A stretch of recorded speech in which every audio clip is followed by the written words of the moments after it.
Chandipura virus શું છે? Chandipura virus નામ ભલે નવું હોય, પણ એવું નથી. તેનો પહેલો કેસ 1965માં મહારાષ્ટ્રના ચાંદીપુરા ગામમાં સામે આવ્યો હતો. આથી તેનું નામ ચાંદીપુરા પડ્યું. ગુજરાતમાં લગભગ દર વર્ષે આ વાયરસના કેસો નોંધાય છે. જોકે આ વખતે કેસ ઝડપથી વધી રહ્યા છે, જેના કારણે તે ફરી ચર્ચામાં આવ્યો છે. આ વાયરસ બેક્યુલોવાયરસ સાથે સંબંધિત છે. આનો અર્થ એ છે કે તે મચ્છર, બગાઈ અને રેતીની માખીઓ જેવા વાહકોના કરડવાથી ફેલાય છે. ચાંદીપુરા વાયરસ શું છે અને કેવી રીતે થાય છે? ચાંદીપુરા વાયરસ સેન્ડફ્લાય નામની માખી કરડવાથી થાય છે.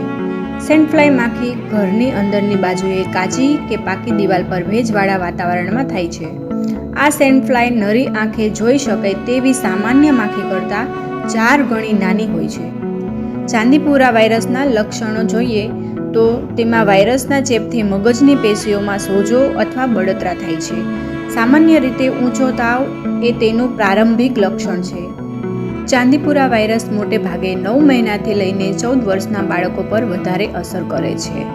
તેના ચેપથી તાવ, ઉલટી, ઝાડા અને માથાનો દુખાવો આ વાયરસના મુખ્ય લક્ષણ છે.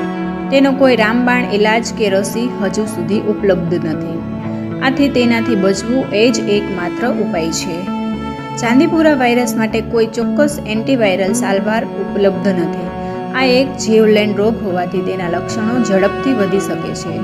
તે મહત્વનું છે કે તે તપાસ દરમિયાન સમયસર શોધી શકાય અને સારવાર દરમિયાન યોગ્ય કાળજી લેવામાં આવે છે. ચાંદીપુરા વાયરસના ચેપને રોકવા માટે ઉપાયો શું છે? સૌથી પહેલું તો છે સ્વચ્છતા જાળવવો, જંગલી પ્રાણીઓથી અંતર જાળવવો, મચ્છરદાની લગાવીને સૂવો, આખી બાયના કપડાં પહેરો અને રોગ પ્રતિકારક શક્તિ મજબૂત બને એવો આહાર લ્યો. વિડીયો ગમ્યો હોય તો લાઇક, શેર અને સબસ્ક્રાઈબ કરવાનું ભૂલશો નહીં. Thanks for watching.